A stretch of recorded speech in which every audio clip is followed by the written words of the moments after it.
My guest today is an Icelandic pianist, composer and producer whose work blends classical tradition with fantasy and a strikingly modern sense of atmosphere. Born in Reykjavik in 1998, he began playing piano at the age of 5, receiving both classical and jazz training before emerging as a recording artist while he was still a teenager. His debut album, Absent Minded, was released in 2019, and his subsequent work has expanded steadily in scope, from the solo intimacy of piano works to the folk-inspired lullabies for piano and cello, which grew out of a 1906 Icelandic songbook he discovered in an antique shop. He is also the co-founder of the Reykjavik Orchestra and has quickly become one of the most distinctive young voices in contemporary instrumental music. Most recently with Polar, he has moved further into speculative atmospheric composition, drawing in part on the dreamlike emotional language of video games. Welcome, Gabriel Olafs. Thank you so much. Thanks for the amazing introduction. I think this is like better than any of the bios like my label has made. Like I might have to steal that or buy that from you, that biography. Thank you so much. It's so nice to meet you. I have listened to your album so much this year, your album Polar. So the way I found it was I was on Instagram maybe in like January or something, and like one of those music people popped up who goes, hey, 5 like beautiful albums from the last year that maybe you haven't heard of, and then started playing some of your music, and I was like, oh, what is this? This is amazing. And then she said, this album was like massively inspired by video games. So yeah, tell me the story. Is that true? In what ways is it inspired, and what is Polar as well? That is true, and I think I know which video that was, and it's great that people like you discovered through. She's like a tastemaker that I really love, and she just randomly found the album. But yeah, that's true, and I think it's the only. I don't want to say the only because I don't really know, but it's the only kind of classical album that attempts to blend these two very different elements. And at least like my label, which is Decca Records, they're kind of the premier classical label out there, and they do most. It's a good one, yeah. Yeah, Decca and Deutsche Grammophon, those are two of the same. They're Universal Music, basically. Yeah. And yeah, they had never done anything like it, and I think it's because there is not much overlap between classical musicians. I found. Those are my two worlds, classical musicians and then video games. And for some reason, there's not much overlap. I'm digressing right now, but I just want to say this is like why it's a weird combo. I think it's because classical musicians, they don't really have time to play video games because they're like practicing their instruments. Of course, the naughty ones like me that like aren't really maybe great students or something because they're always playing. No, I'm just kidding. But it's true. Polar is inspired by, I would say it's inspired by that feeling you can't really explain when you play a video game, which isn't comparable to watching a good movie or listening to a great album. It's kind of a very special feeling of exploration. So in my case, it's inspired by specifically kind of open world video games that put you somewhere and you experience it through sound and video and music. And so I wanted to try to capture that feeling with a classical piece. And I actually told my label originally, I was like, I want to make the first classical album that you could buy on Steam or PlayStation Store and like actually play it. And I still want to do that, but it's maybe in the future. Yeah, maybe in the future. Is there a specific game that, I mean, maybe we'll talk about it later, but is there one that specifically, when you say open world games, that influences? Because very, obviously called Polar, it's very icy and it feels like you're standing on the coastline of Iceland or something and watching a storm. That's the vibe it gives me. Thank you. That's exactly the vibe I'm going for. And I grew up here, and it is inspired by Iceland's nature and Iceland's. It's a very special sort of environment. And Polar is basically a planet that I created, a fictional kind of. It's kind of a sci-fi. Planet. Maybe it's in the future, maybe it's just an alternate reality or something, and it's a planet that is basically like Iceland all over. So it's an Arctic planet with big oceans and kind of a very large tundra and like brutal large mountainscapes and very like stormy weather. So that's kind of like which is Iceland, but it's the whole planet. And the main kind of life form was a big part of the idea is whales, and that's kind of our national animal here. And we have whales, we have the blue whale, and we have orcas and everything on the coast of Iceland. But the game might surprise some people because it's not exactly a digital wonder right now, or sorry, it's not like a visual wonder right now if you look at it, because it's an old game. It's World of Warcraft, which is the game it's kind of the world that I grew up in, apart from Iceland. And then I would say also like Skyrim, the world of Skyrim, which is based on Iceland. It's these two games, I would say. Yeah, very cool. And the other thing that's really remarkable about your record is, so you released 2 versions of it. One of it is just pure instrumental music. That you might, it sounds a bit like, an orchestral soundtrack to a film or something like that. And then you also did another one that has got voiceover with almost like from a video game, sort of log entries that you would find. The planet rises in the ship's view screen, a boundless world of whites and waterlogged blues, skies the color of old frost. From here, your journey flows in a single direction, forward as all life flows, until death intercedes to stop it.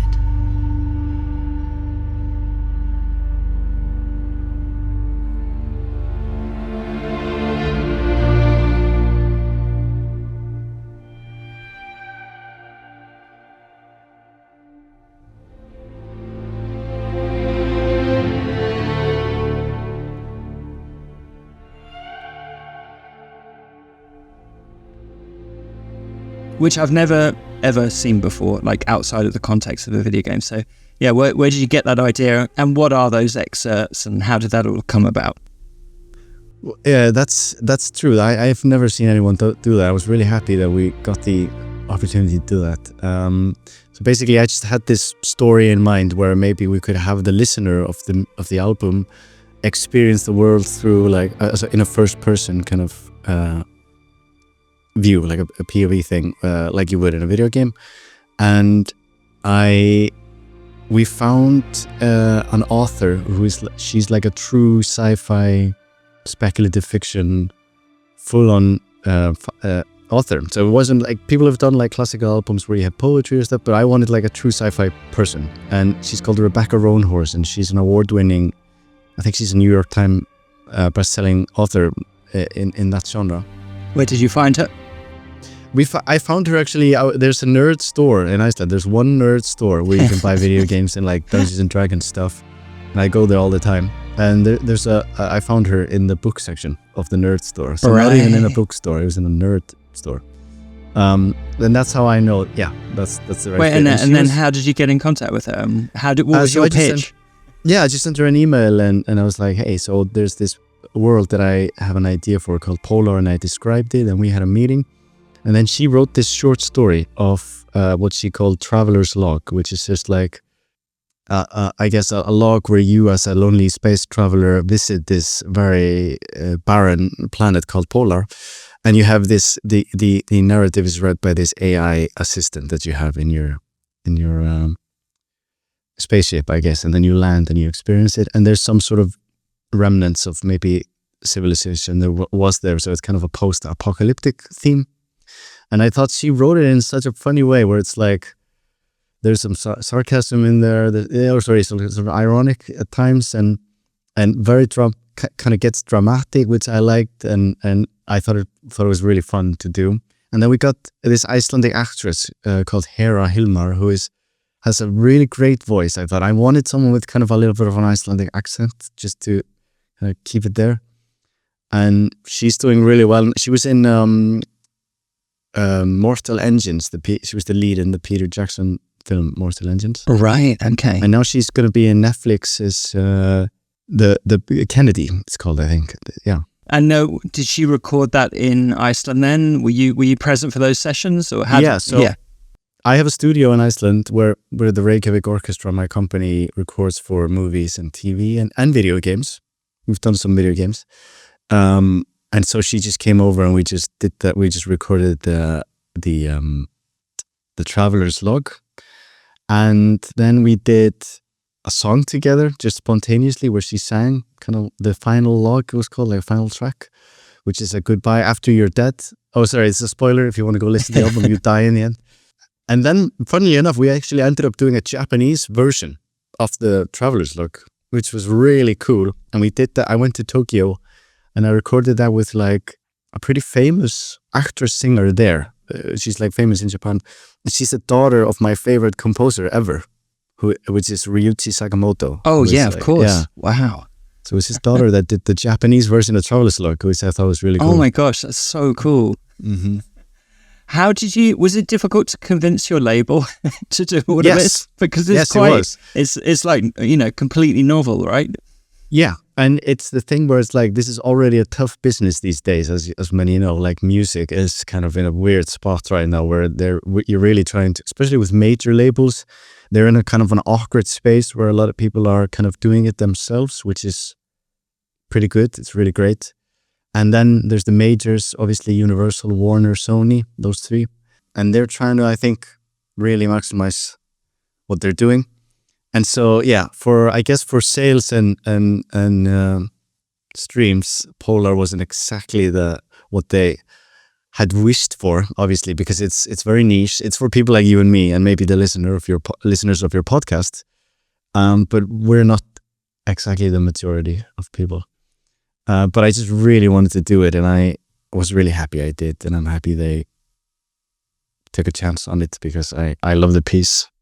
Very cool. I mean, you say it's it's sort of a niche thing, but I suppose the version of the record with the logs is, but the sort of one that's just the beautiful music, I would have thought has got pretty wide appeal, right? It's well, that's nice of you to say. Yeah, I guess what I'm talking about is these two worlds, I guess, like classical and video games. But yeah, I think there's more. You're right. There's more people than you think that enjoy kind of listening to film scores and video game scores just, on its own when you're working or just enjoying it. Yeah, for sure. And I mean, tell me, what were you personally hoping that listeners would feel while listening to the record? Well, definitely the feeling, like this specific feeling that you rarely feel anywhere aside from video games. This kind of feeling of, I guess, immersion would be a word. Wanted an immersive feeling in this album, and I guess like a feeling of exploration. Like it's less of a linear journey. Like most albums are kind of a linear journey. I wanted this to be kind of where you could kind of sit there and just be in that place, and then you go into the next place, like you do in games. And so I actually wrote the music in that way. So it's kind of a little bit meditative and kind of repetitive, because that's the kind of, I studied the video game composition philosophy of, you have to be able to listen to it for a while, and it can't really develop too much, but it has to be very much a certain mood, Right. That's so interesting, because that's probably one of the first instances where a composer's been influenced by something, that model of composing music for a video game, which, as you say, has got like a very functional purpose to it. Like you don't want to weary a player by, having too much melody going on and on exactly. and on. But then you're taking some of those principles and putting them back into your sort of linear, non-interactive compositions. And a lot of these video game soundtracks are kind of, scores are kind of inspired by released music, or like musical works. So yeah, it's the reverse for me. I did the reversal of it. Yeah. So cool. I feel very excited. Like, I think I totally see what you're trying to do and why it works, and I think it's going to pay off like long term. But let's see. Yeah. Polar actually did get me an opportunity. So one of the tracks of Polar is featured in a game which I never played. And you might recognize it. It's called Forza Horizon 6, which is going to happen in Japan. Yeah. That's so cool. I think it's supposed to be like one of the main songs you can listen to on the radio. Lovely. It's a song called The Waves, which is on Polar. Yes, and one of my favorites. That was cool. So apparently it's getting into the radar of some video game creators. So that was Xbox. And yeah. Yeah, I think there's lots more where that came from. Yeah, for sure, Gabriel. All right, well, let's turn to the premise of the podcast. I've asked you to pick the 5 video games you'd like to put on your ideal fictional games machine. Oh yeah. We are going back to 2006 for your first one. It's in a series that you've already mentioned, but this is one game before the one that you name-checked. Tell us about this one. What's the game, Gabriel, and why do you love it? Yeah, the game is World of Warcraft.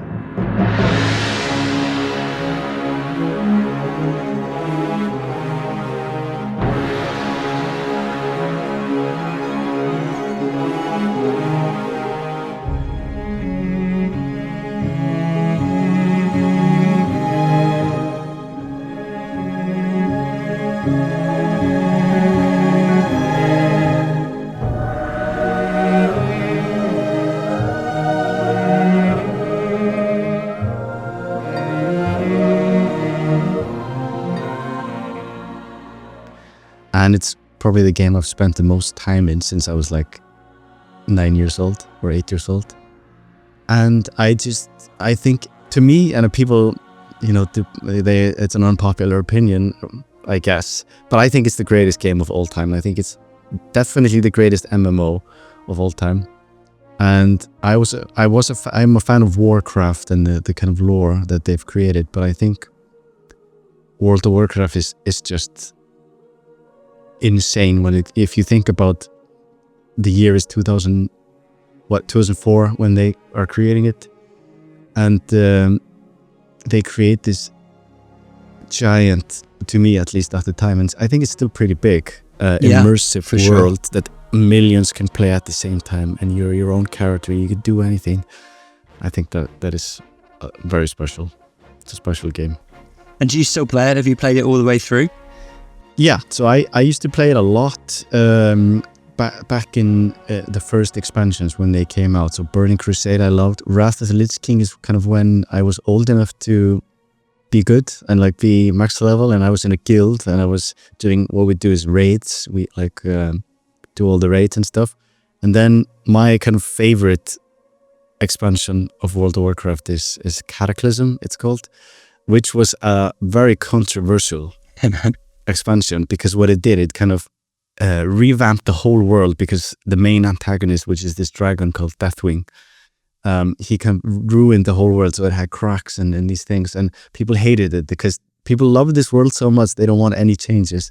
I see. Cataclysm was my favorite, and I used to play a lot back then, and that was when I was actually doing my classical like piano studies. I was supposed to be like a classical pianist, so it was a bit of a problem. But yeah, I loved it so much, and I still play sometimes. I don't have much time anymore because it's a real time consuming game. People that play MMOs, they know it's very grindy. You have to grind kind of to big time sink. Yeah. So I'm very casual now. So I just log on sometimes, but I did go back when they did basically like a classic thing where they did the old game as it was then. I definitely came back for that, and I loved it so much. And I was actually starting to make Polar then, so I was like, this is perfect. I can go back to all these zones. You can justify it. Yeah. So yeah, no, I love everything. And something that I think people don't talk much about is that the music in World of Warcraft is so good. It's exceptionally good. It is definitely made on some sort of digital MIDI thing because it's early 2000s, and I guess later on they got like a symphony maybe to play it. But it's just very special. And I actually, if I can tell a story, please. You have to stop me if I'm yapping. By the way, I love it. Go for it. Talk a lot. In my orchestra, where we do like film and games and stuff that I mentioned earlier, we recorded the score, part of the score for Overwatch. You did? Shooter, yeah. So we just did the recordings for the composers, and my friend composed that score. A guy called Adam, who's an absolute genius, Adam Burgess. But I met because they have the same team for most of the games. They have like an in-house composer team in Blizzard. And I met them on Zoom, the kind of guys, and it's just dudes like with beards, and they're like, so they're just like on Zoom.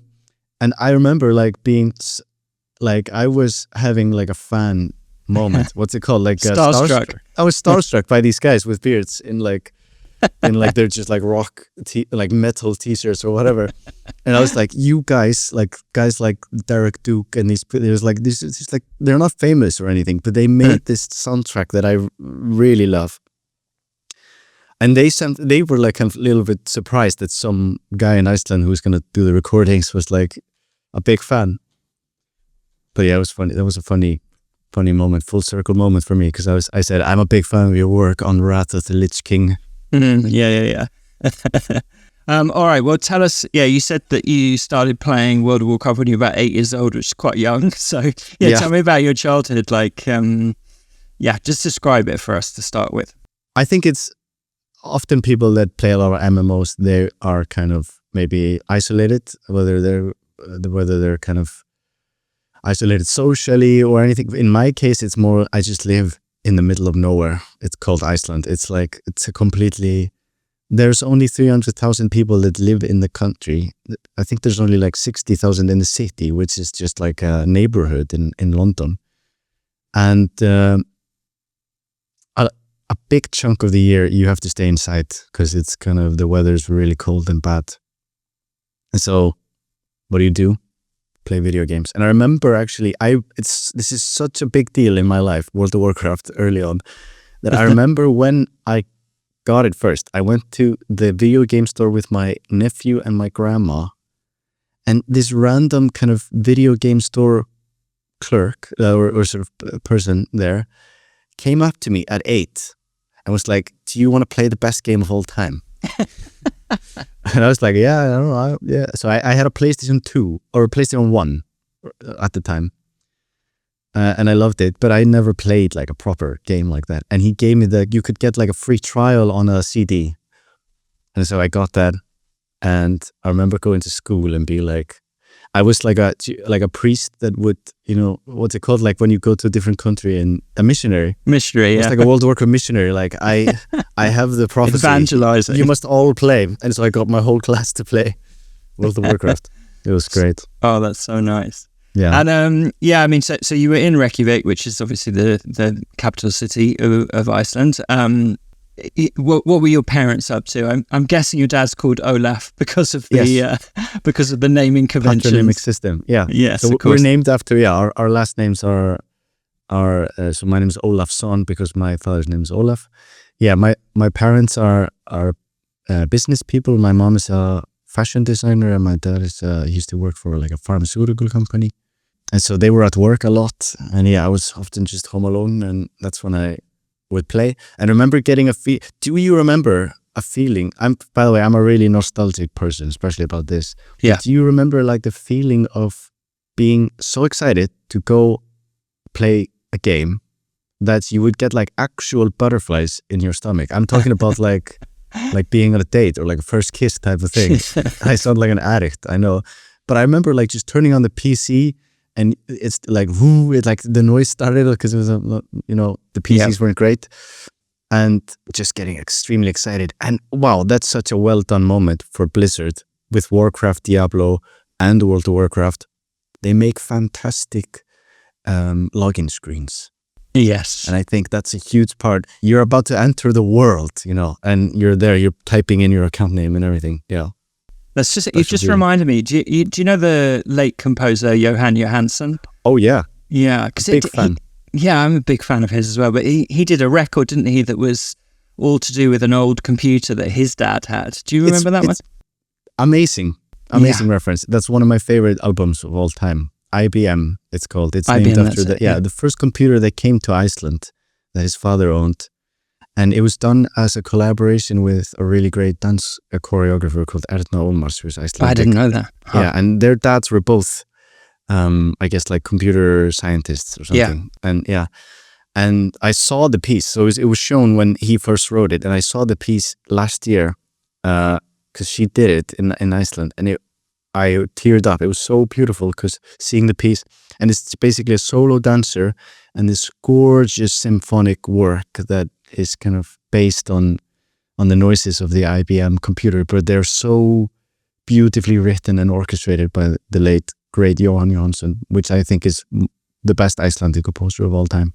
Yeah, I love him too. And it popped in my head because Firstly, you mentioning the sound of like putting a disc in and it starts Yes, up. But yeah. also, I think in the record of that, there is some speech over the top of it, isn't it? Of someone's explaining what the like logging thing, which slightly reminds me of what you did with Polar. With the Johan logs.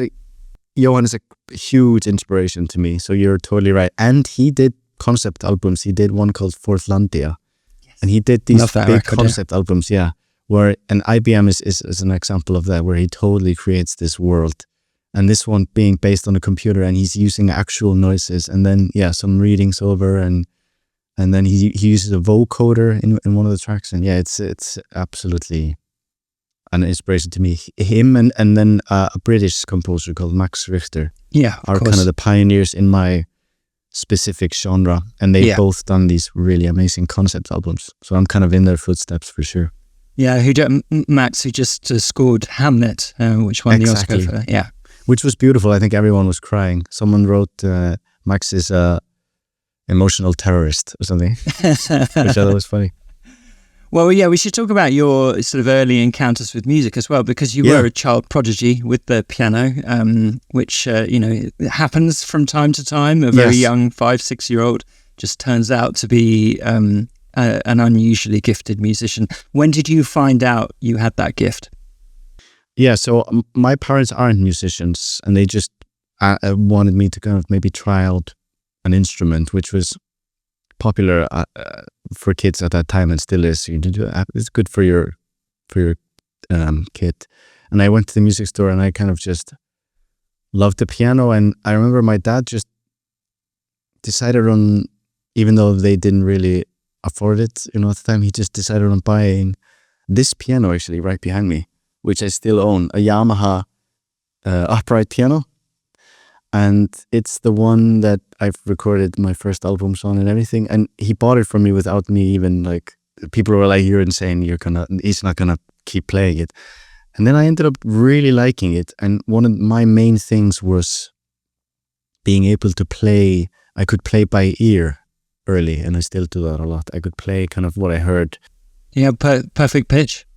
I don't have perfect pitch actually, which I dread, because I've worked with people with perfect pitch and it's really great. I have relative pitch, so I can kind of cheat my way. I could kind of fake it almost. Once you know what the key is or whatever. Yeah. No, I can always find a G. So if I do that, I just need more time. So I can't do that. Yeah. Oh, this airplane is in B flat. Like, that's too hard for me. So I'm not like on that level.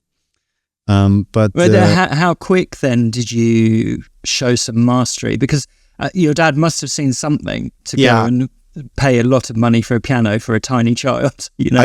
I got pretty good at like 6, 7, 8. I was like exceptionally good at piano, and then at around age 12, I was considered to be material to become kind of a concert pianist. And after that, it was all downhill from there. I'm like equally as good now as I was at 12. No, I'm kidding. But I was very good at like 12, 13, 14 was when I was really good. And I guess one of the reasons, I mean, maybe we'll get into this later, but one of the reasons that you don't necessarily become a concert pianist is because you get interested in composition. So when did that start for you? So one of my early, the thing that kind of kept me going through classical studying classical piano was the fact that I really love movie scores, film scores, and I love movies and video games, and these themes I could play them by ear on the piano, and that's kind of playing it for me and my friends and everything. That's what kept me going all this time, and then that just became more of a passion over time, and the other part, which was playing your work, that you're supposed to play, became more of less of a passion for me. So it felt like this really exciting, beautiful part of my craft, and then I didn't want to do it. And especially being a teenager, you get kind of rebellious, and I suddenly wanted to be like doing pop music, or like I had this jazz. I switched over to jazz, which was like, everyone was like, "Are you crazy?" That, and also I don't really enjoy playing live that much. I kind of have a bit of a stage fright, which I think I got from playing classical repertoire and like playing rehearsals. too much Rachmaninoff or something. Yes, exactly. And like the pressure of that is like it's really high standards, and that's why I really respect the classical musicians that I work with today as a composer, because they've been through crazy stuff and they've really put in a lot of work to get to that level, which I know because I didn't want to go there. And yeah, composition just became, I just realized that's what I wanted to do. And at like 18, 19 is when I signed my first record deal to write music and release music. And I've just haven't stopped since then. I've pretty much made an album plus other projects every year since then.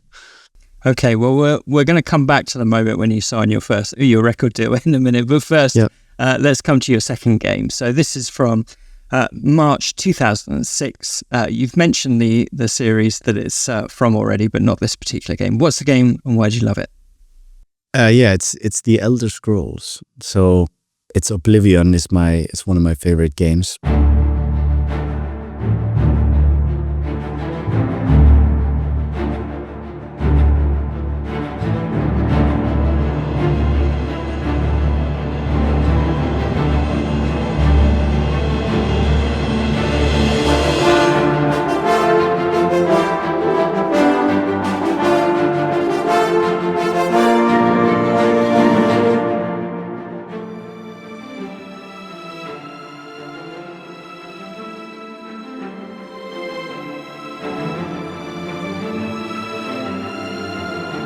And obviously Skyrim, I would have to put in sort of that same, it's in the same series, obviously. And these two games were really important to me. And I think I really love, I mean, it's this kind of the same case. It's this beautiful open world that you can explore. I think there's something beautiful about games like that really trust you to kind of experience it how you want to. And it trusts the player to feel it and feel the emotions. Another example of a really great score, I think. It's more mainstream. I think a lot of people love the Skyrim score as well. Yeah. And this was, so were you playing this on Xbox 360 or? Well, Iceland is purely PlayStation. So we never had Xbox. So we just have Sony.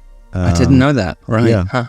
Which is weird because I think a lot of Europe actually have Xbox. Do you have Xbox in the Yeah, UK we have both mainly? in the UK, yeah. You have both, right? Yeah. Yeah, but different ones come in and out in fashion. So right now, PlayStation's dominant. But during the era that Oblivion came out, Xbox was dominant in the UK. Right. Yeah. I played it on PlayStation 3, I remember. I was one of the first kids to get PlayStation 3 because my dad was traveling a lot for work and he got it at the airport, which I got it before the stores. So I had the earliest version of PlayStation 3 and I still have it, and it can play PlayStation 2 games. Nice. Yeah. Which is amazing because I had like a big collection of the PlayStation 2 games. So I played it on there, I loved it. And Oblivion to me was an endless source. Because you can play Oblivion endlessly, I feel like almost. It's such a huge game, great stories. And then when Skyrim came and I heard people doing an Icelandic accent, like, hello, I am Helgi, or whatever. I love that.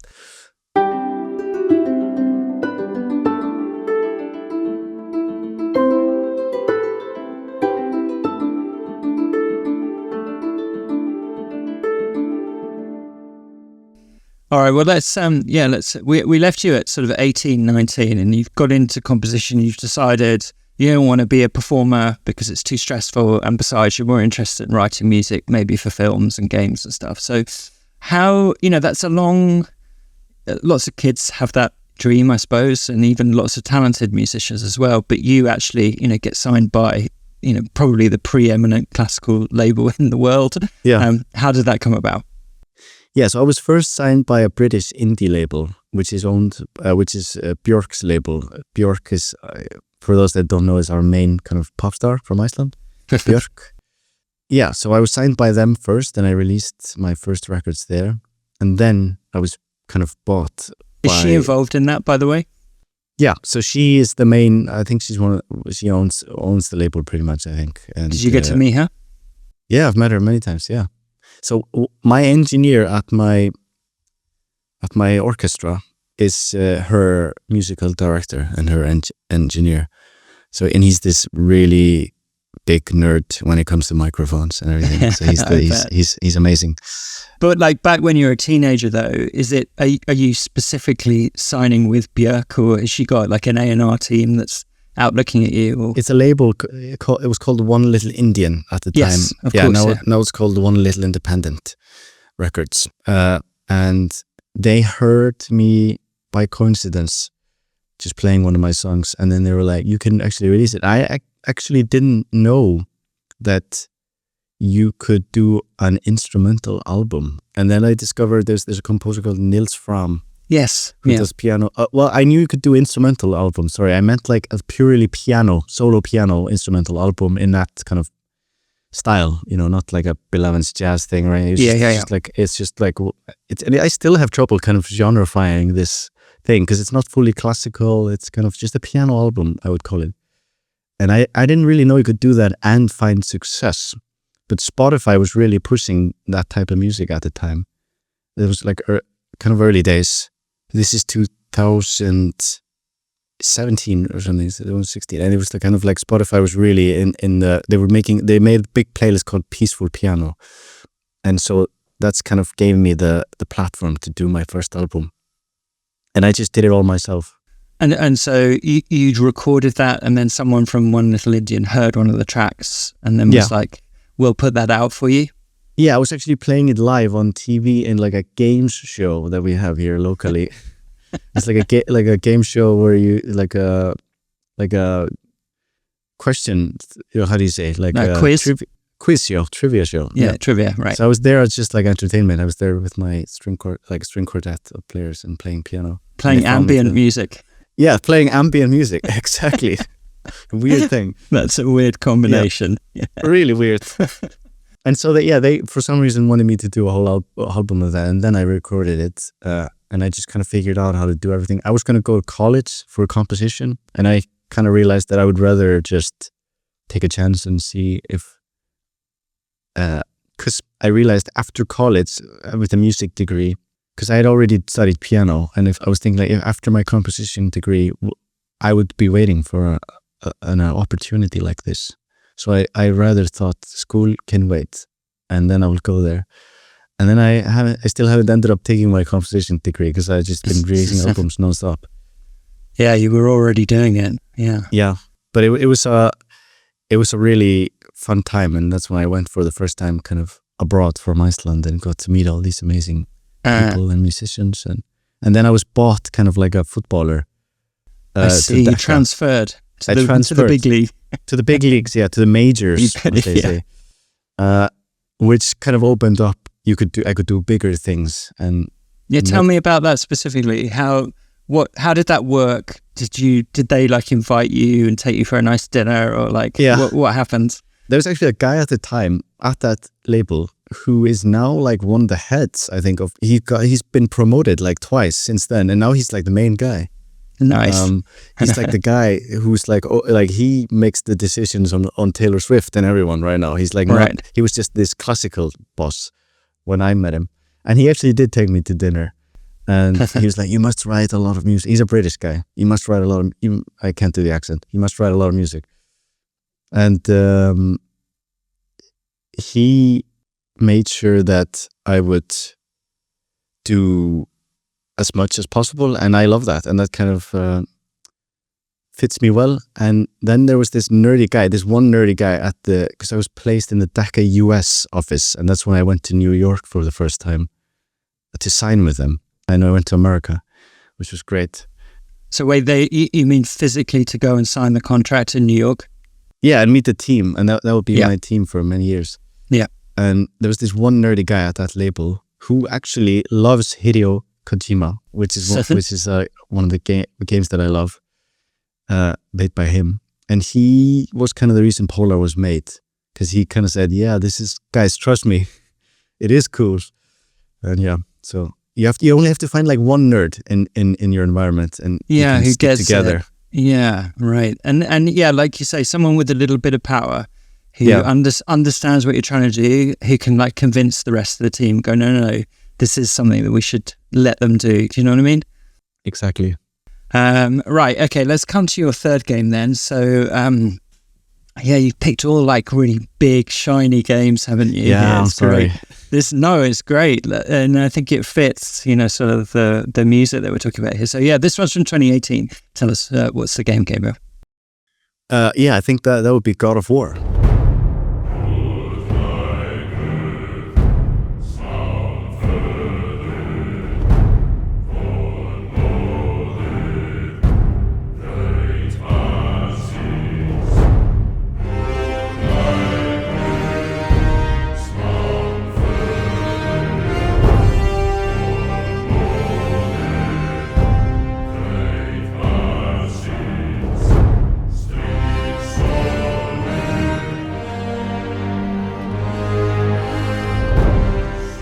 That's another game that I think is kind of a masterpiece.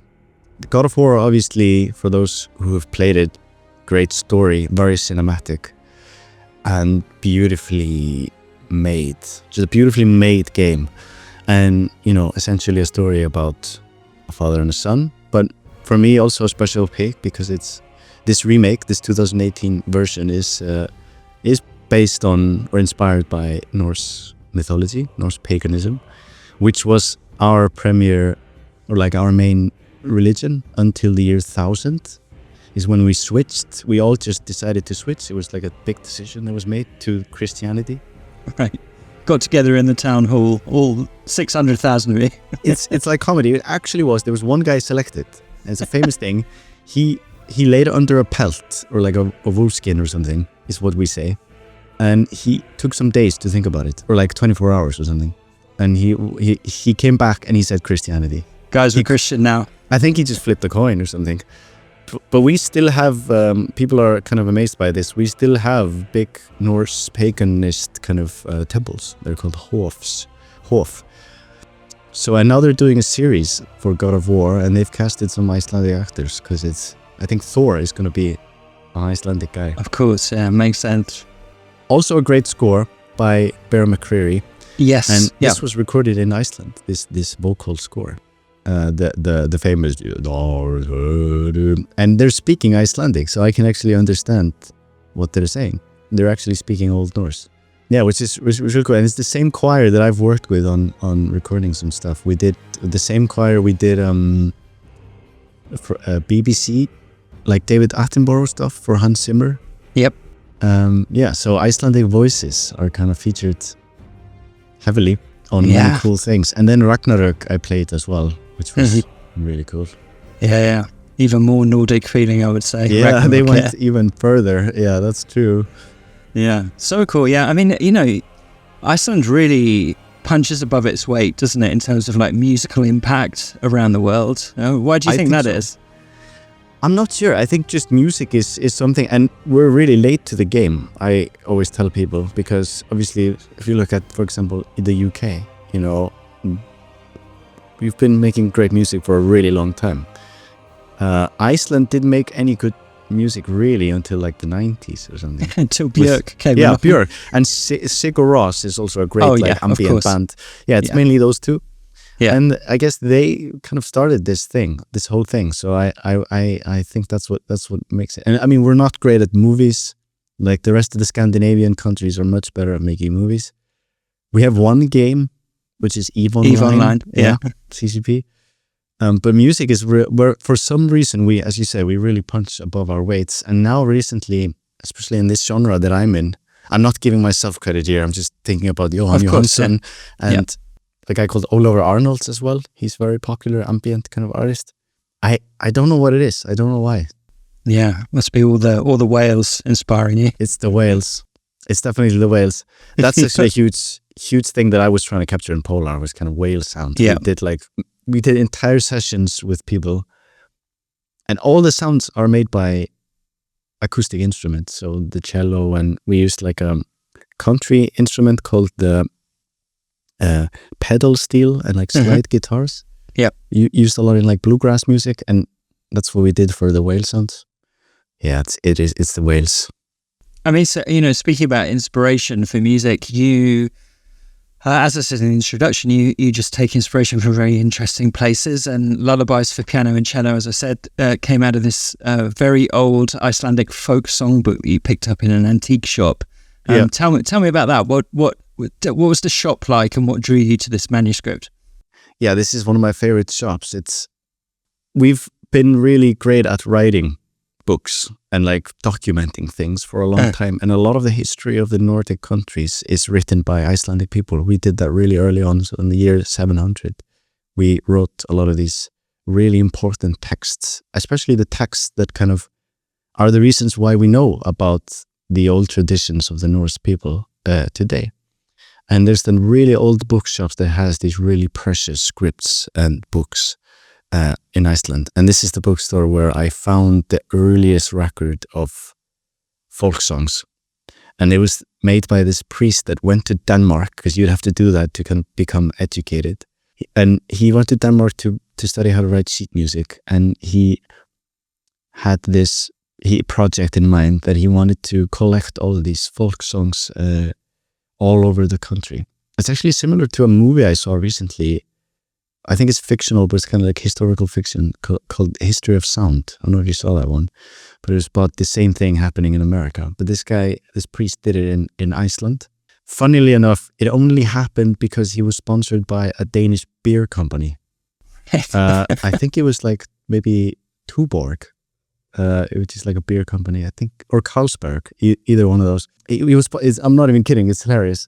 And then he rode, I guess, a horse around Iceland. He went to every church and every farm, and he collected these folk songs, and I kind of reworked them and rearranged them, and then wrote my own inspired by that, and created this deck album called Lullabies, because I noticed a lot of them were lullabies, and it's kind of functional music in a very beautiful way to calm a child or find solace. That story is bananas.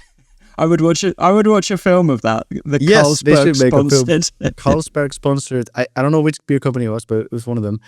Sponsored, and he's like collecting these.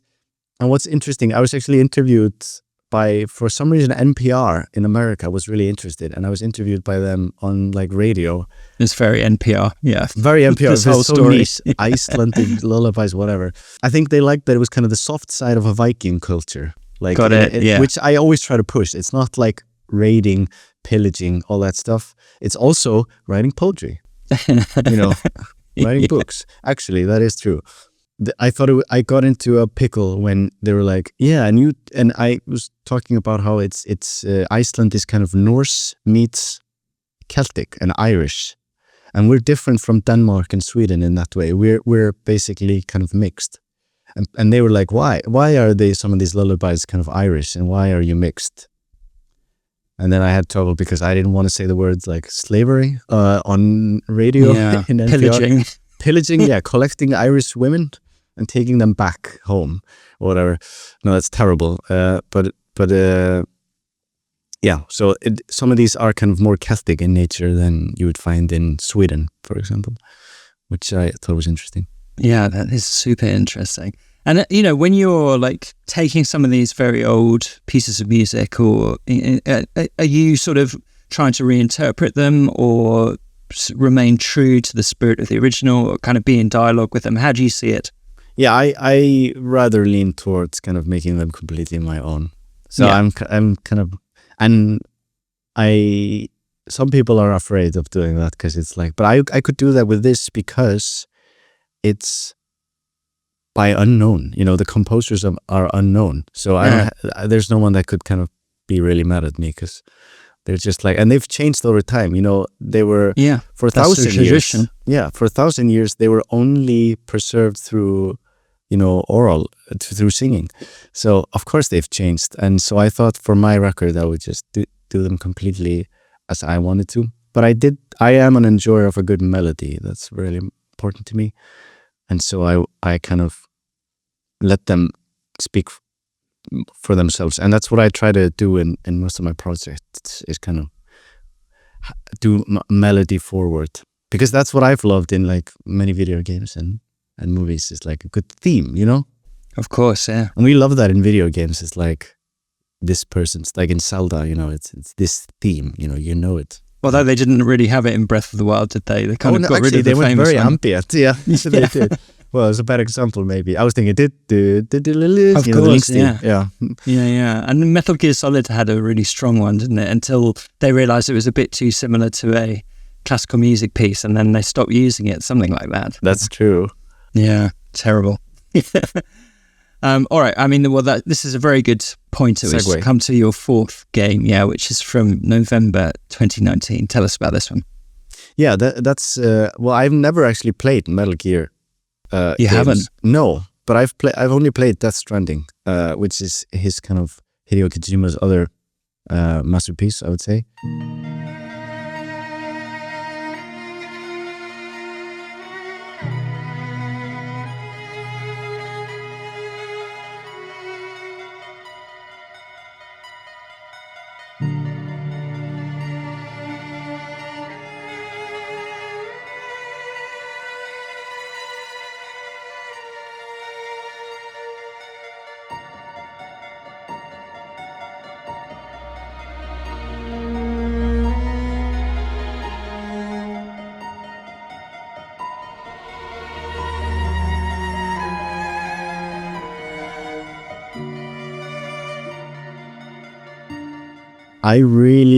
I think that's a good example of a game that is kind of feels like an ambient experience, because it's quite slow, and I think it's very kind of story and environment over gameplay, which that's kind of me as a gamer.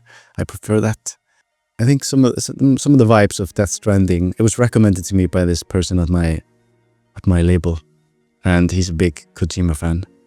And I think Polar, my album, is kind of has some similar vibes to Definitely. Yeah. And there's a funny connection actually to Iceland as well. There's an Iceland-based band, which is kind of, I'm not sure if there's Icelandic people in the band, but I know they are based in Iceland. I don't know much about them, but it's a band called Low Roar, which is featured in Death Stranding from 2019. Yeah, I thought that was a cool connection. I didn't actually know that until I realized it, Googled it. Yeah, very cool. And of course, whales, or Death Stranding, refers to when a whale beaches itself, doesn't it? And so yeah, they feature heavily. So, and again, it's got a sort of Icelandic Nordic feel. Some of the coastlines and desolate all that. kind of vibe. Desolate, yeah. Tundra, yeah, for sure. And I love that. Yeah, we can tell. Great. Well, I mean, I'm interested in so many things to ask you, but yeah, tell me about the Reykjavik Orchestra. So we mentioned it a couple of times. This is a group of musicians you put together to write music or perform music and record it. And record, yeah. Film and TV. Yeah, and how did that come about? And what was your plan with it? It actually came about because I had to record albums, and I realized there was no infrastructure in Iceland to do it. So I was like, I might as well do it myself. And then I got my engineer friend to kind of be the technical head of it. And I managed to convince some investors somehow that I had no connection to. One of them I met like totally randomly at a party, and he had just sold his company to Twitter. So he came into money, and he is just a really cool guy, just an extremely cool person. Oh, and what's his name? I think I might know him from Twitter. Really, he's called Halli. Yes. Yeah. Yeah. Yeah, he's in a wheelchair, and he's a really cool. Yeah, he's just an awesome guy. And he was like, if you're trying to pitch an app to me, forget about it. And I was like, no, it's actually something you're never gonna make any money doing. We're gonna make music for movies. And he was into it, so he helped make it happen, because you have to buy all this equipment and everything. And so we're using our premier main concert hall called Harpa, and we record there. That's a big building in Reykjavik, right? Yeah, it's a big, beautiful building, kind of made of glass completely. I've been there for EVE Fest, I think. Oh, are you a fan of EVE Online? Yeah, well, I've covered it because I'm a journalist. Of course. As well as doing the podcast, so I've written about it a couple of times. And of course, visited. and they have that. Oh, that's so awesome that you've been there and you went to EVE Fest. That's awesome. Yeah, so we record in the halls there, which you might have entered. I don't know if they use the halls. Yeah. Yes, and I didn't know where it would kind of work out, but it kind of has. We've done some really cool projects. We've done some Netflix series, and we've done as mentioned, I worked for Hans Zimmer, and What was that like? Tell me about working for Hans Zimmer. so he actually has a team of composers working for him. And one of my friends actually, Isn't that cheating?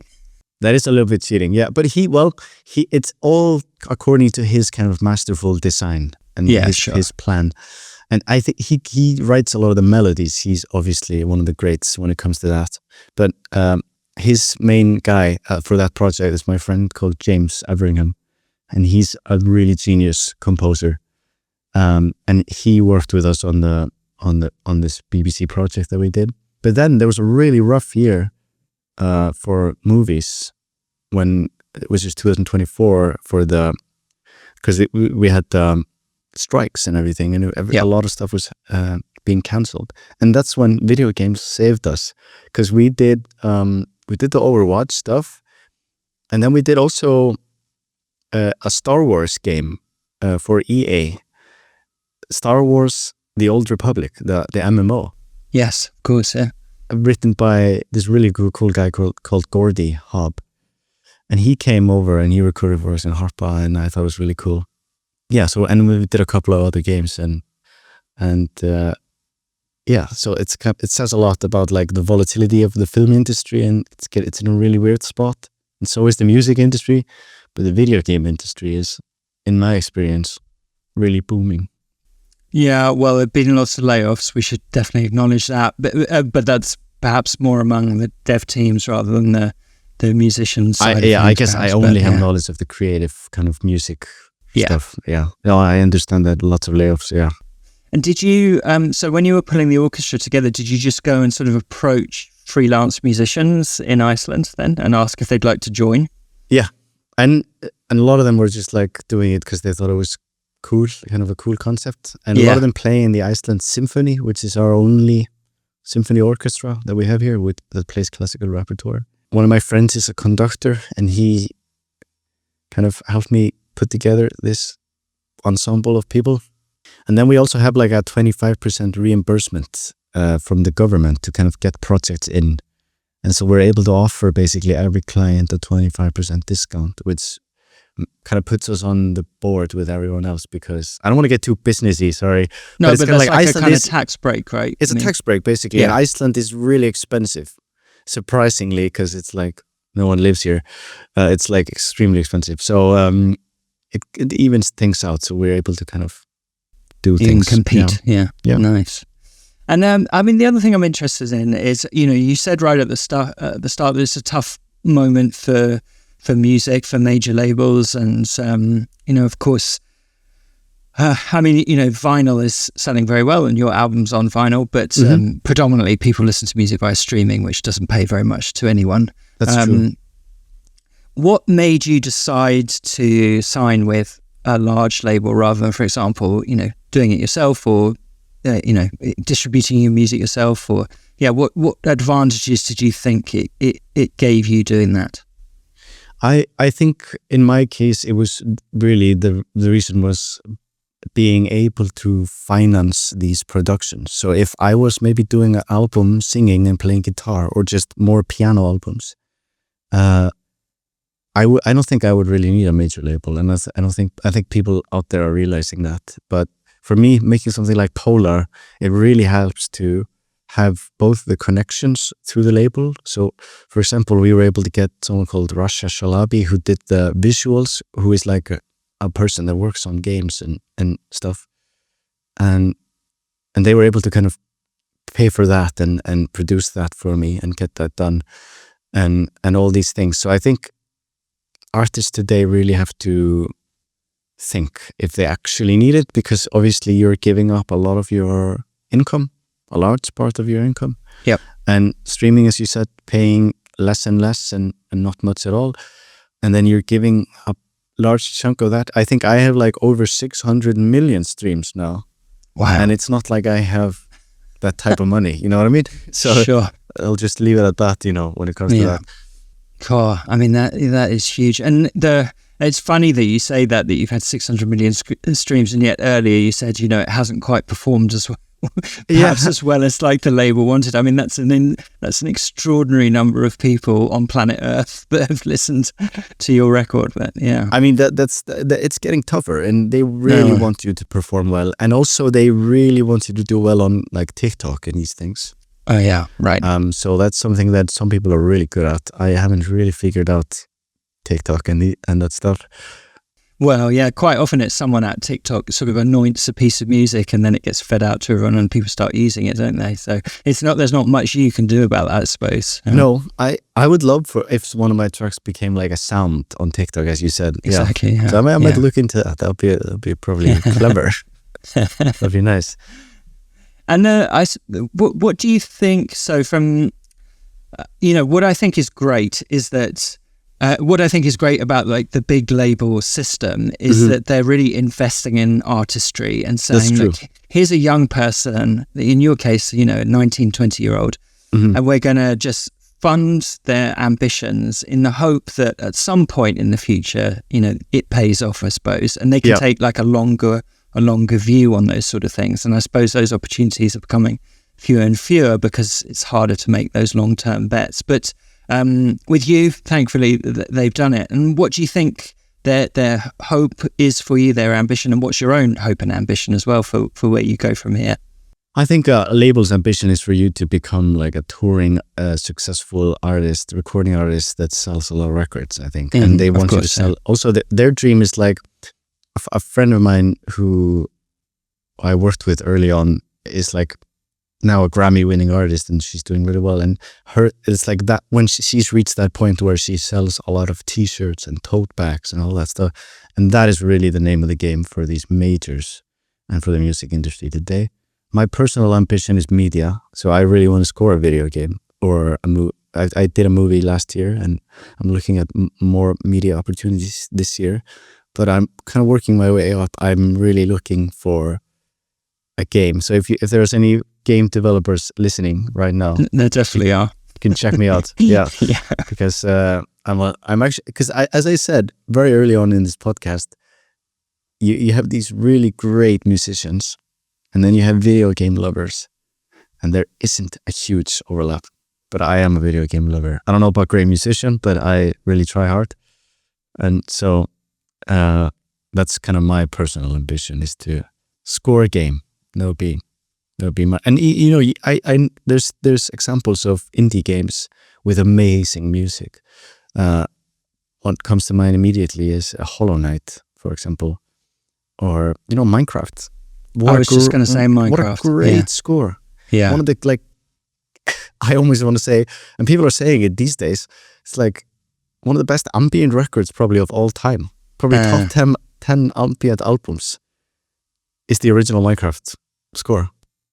Yeah, it really is. Yeah, it's funny, isn't it? And I think, this sort of, we talked a lot about how you're kind of straddling two different worlds that often don't intersect. The world of the classical and the world of, video games and all that. But I do think more and more they are overlapping. And as younger composers like you come through who've grown up playing World of Warcraft, playing Minecraft, those sort of old boundaries start to disintegrate, don't they, a bit? Yeah, they do.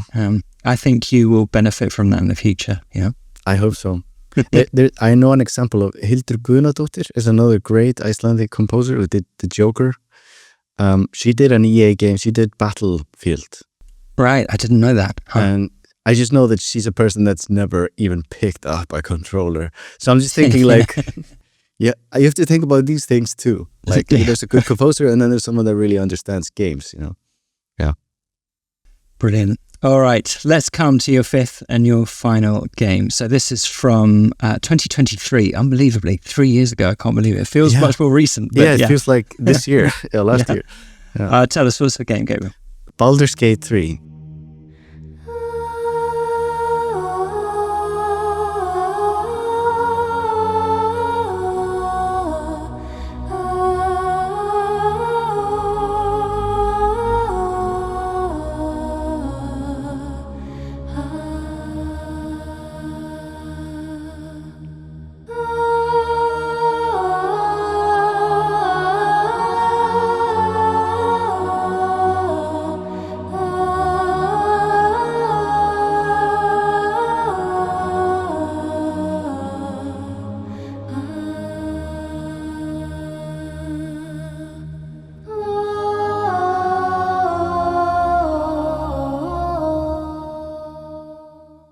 another, I always say this, but another great score, a great soundtrack by Borislav Slavov, which is an insane name, by the way, coming from me, Olaf's. But Borislav Slavov is like the most Eastern European name I've ever heard.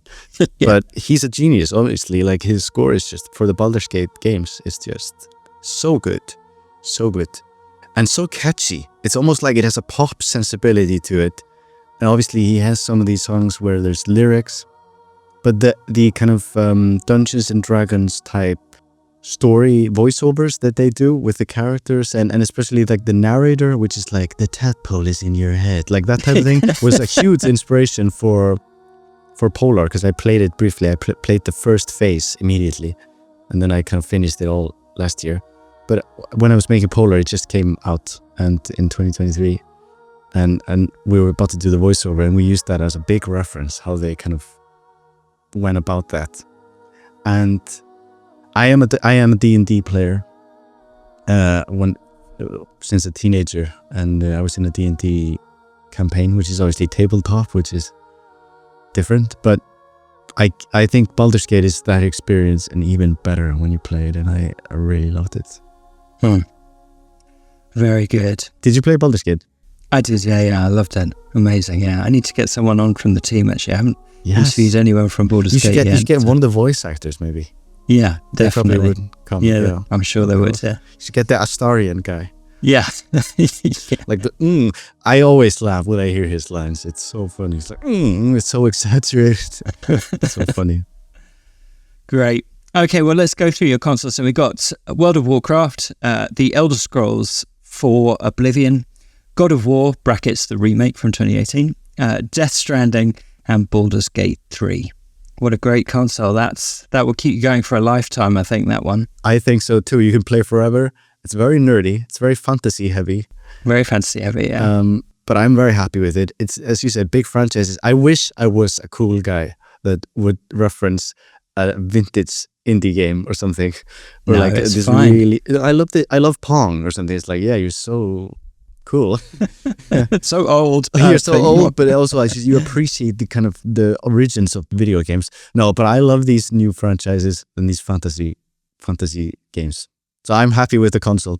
Yeah, totally. And I think they totally fit, your music that you're making as well. And yeah. Thank you. We need a name for your console to market to the world. Have you got an idea for what we could call it? Ooh. Let's name it after my album. Let's name it Polar. The Polar System could be Very could be. nice. It's like Polar it's like the solar system, except it's the Polar System console. Very good. Yeah. I hadn't thought It's that. terrible. Anyways, but we're going with it. The Polar System. I can see the logo now. It's great. Brilliant. This has been so good. I'm so glad that I got to meet you, and I'm so excited for your work and for what's going to come next. So thank you so much for coming on. Thank you so much.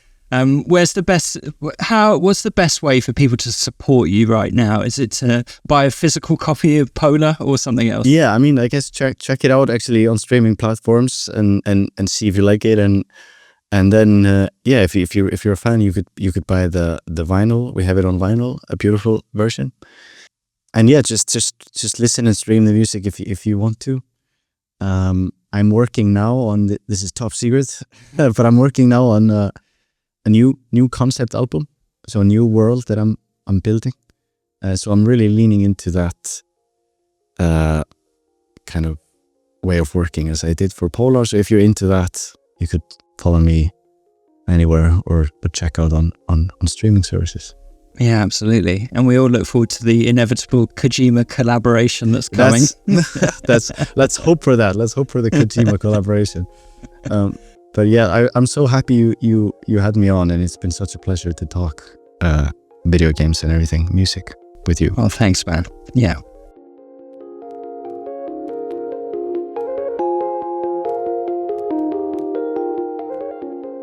Thank you to my guest, Gabriel Olafs, the recording artist, the composer, the virtuoso pianist. So delighted to have Gabriel on the show. His artist name is Gabriel Olafs. His real name is Gabriel Olafsson because, as we were discussing, Iceland uses the patronymic system, so his full surname references the name of his father, the son of Olaf.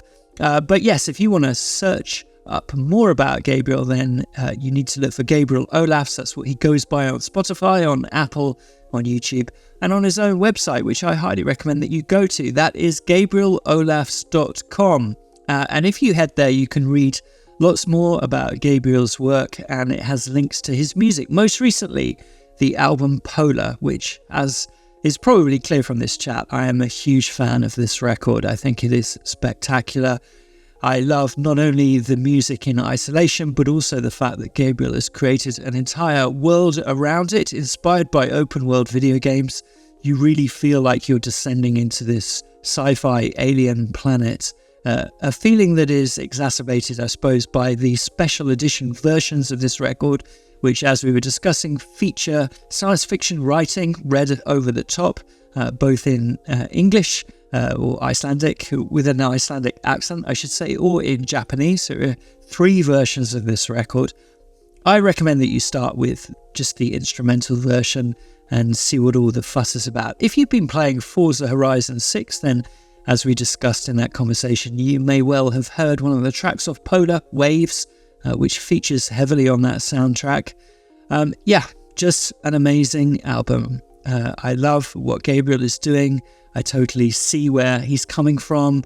I think he also, as he was saying in that conversation, has an amazing ear for melody as well as atmosphere. And so all of these things are pulling together in a very compelling direction, I think. I write books. A couple of them have been optioned to be potentially made into films. Who knows? That may never help, but it may never happen. But if it does, I would love to work with Gabriel in the future. But anyway, it's probably unlikely. But what a wonderful thing that would be. We discussed like some other artists in this conversation, most notably Jóhann Jóhannsson, who is another composer. The tradition, I think he, working in a tradition that Gabriel absolutely follows on from. Jóhann's music is probably best known in the score for the film The Theory of Everything, which of course was the movie that dramatizes the life of Stephen Hawking, the scientist. It is an amazing record, that, and I think a very accessible way into Jóhann's music. So check out Jóhann Jóhannsson's soundtrack for Theory of Everything. But if you would like to do some deeper dives into his instrumental music, then I heartily recommend the record that we were talking about, IBM 1401, a user's manual. It's relevant, I think, for this podcast because it's so heavily influenced and based on early computing. As we were discussing now, I've got a few more fine details about this album. It was inspired by a recording of an IBM mainframe computer, which Jóhann's father, Gunnar, worked on. He made a reel-to-reel tape machine. He made a recording of the IBM on his reel-to-reel more than 40 years ago now, I think. As Gabriel was saying, that album was originally written to be performed by a string quartet, accompanied by a dance piece. And then for the album version, Jóhann rewrote everything, and it was recorded by a 60-piece orchestra. Really, one of my favourite pieces of music, that album. So please do go and check that out if you're at all interested in the kind of stuff that we're talking about on this episode. Jóhann sadly died a few years ago, I think 2020, around then, far too young. He was only in his 50s, I think. A real tragic loss for music, because there was so much more great music to come from Jóhann. So very tragically missed, I would say. Okay, we discussed a little bit in that conversation some pieces of video game music or video game themes that are no longer or have been dropped by later entries in the series. Most notable, I would say, the theme tune from Zelda: The Legend of Zelda series, which you'll know, that sort of iconic piece of music that plays when Link is on top of his horse and riding Epona, riding across the hills and the fields in the N64 versions of the game, and you get that amazing piece of music that plays out. That was dropped for Breath of the Wild. the most recent Switch game, and its sequel, Tears of the Kingdom. Quite why, I'm not sure. They opted for a much more ambient, drifty score. It sort of sounds like pieces of music arriving on the wind every now and again. It's a very, excellent effect. I can see why they did it, but I did miss the theme that was so famously associated with that series. We also mentioned the fact that Metal Gear Solid at a certain point dropped its highly iconic theme tune that was originally appeared in the first Metal Gear Solid game on the PlayStation. It was written or composed by Tappy, and then that was further adapted by the film composer Harry Gregson Williams in Metal Gear Solid 2 and subsequent entries. It then goes. I think it's not in Metal Gear Solid 5 and subsequent games. After that, I had vaguely remembered maybe a sort of German games journalist interviewing Kojima and playing him a piece of classical music that sounded very much like the Metal Gear theme, and Kojima being very puzzled by it. And I looked back into that. That is true. It is a piece of music by the Soviet composer Georgy Sviridov. It's a piece of music called The Snowstorm Winter Road. It is very, very similar to the Metal Gear Solid theme. I was kind of thinking, I'm sure it's fine. I went back, listened to this piece of classical music, and the time signature is different to the Metal Gear one, but the melody follows an extremely similar pattern over an extended period of time. Is that music out of copyright? Quite possibly. Could Konami have kept using it? Quite possibly. I kind of understand why they stopped. Who knows what the story is behind the original theme tune, how it got incorporated into Metal Gear, whether, it was designed as an ode to this piece of classical music, or whether it was passed off as the composer's own version. Whatever the reasons behind it, sadly, we no longer have that in Metal Gear, just as currently we don't really have any more Metal Gear games. Or perhaps we have got some coming, but certainly not with Kojima's involvement. Anyway, I love that piece of music in the Metal Gear series, and you should go back and listen to that as well. It's kind of a tragedy it's not there. There's room for both of those, but I can see from a legal perspective why they decided to take it out. All right, that's probably enough music chat for this episode. So let's move on to other matters. If you would like to support the podcast, then please do that by heading to patreon.com/myperfectconsole. Patreon.com/myperfectconsole. It's a great way to support the work that I am doing here. If you are enjoying the podcast, if you've enjoyed episodes in the past, if you listen each week, then I'm very grateful for that. But if you'd like to know more about it and lend a bit of financial support behind it, Patreon is the best way to do that. So that's patreon.com/myperfectconsole. You'll get your episodes early and ad-free. You will get one bonus episode every month with myself and comedian Glenn Moore, who you may know from the vastly popular podcast Button Boys. He's the co-founder of that, one of the hosts, and a good friend of mine. And every month we play through a video game with all of the listeners of My Perfect Console, and then Glenn and I discuss it. This month we're playing through Half-Life 2, which was chosen by Tash Hodgson a month or so ago. And I'm having a great time. Half-Life 2, it holds up, man. If you've never played that game, or if you'd like to go back, maybe you haven't played it for more than a decade, I really recommend downloading it. You can get it for £7 or £8 on Steam. You can get it, of course, on the Orange Box and play it on the Xbox. It's a really remarkable piece of game. It's made me mourn the fact that Valve doesn't really make video games anymore. It just makes money. But I wish they still made video games, because Half-Life 2 is majestic. So if you'd like to play through that, then please do download it. You can leave your thoughts on the game on Patreon at our website there. Patreon.com/myperfectconsole, and we'll read out some players' thoughts as Glenn and I discuss the game at the end of June.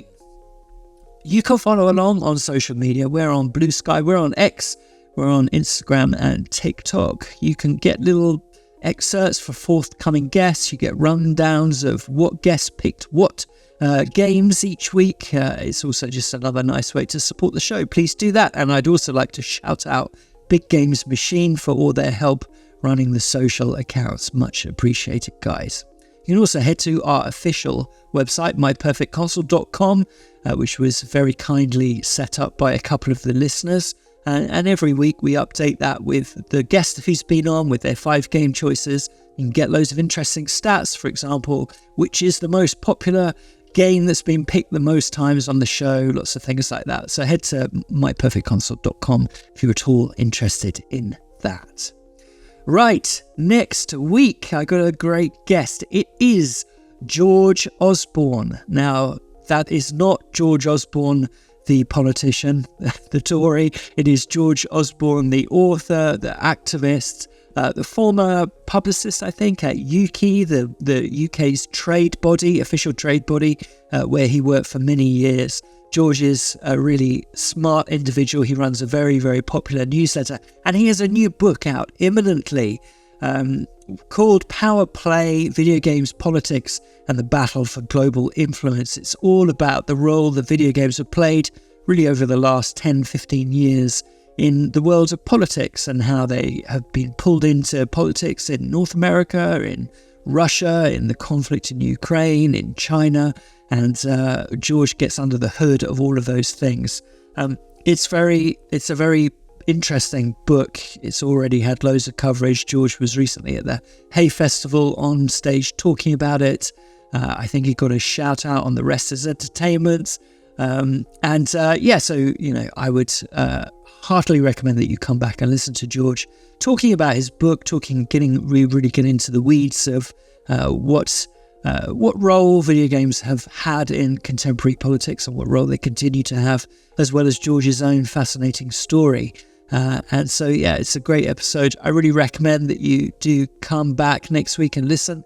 In the meantime, if you've got any thoughts for any guests you'd like to see on the show, then do write to me, myperfectconsole@gmail.com.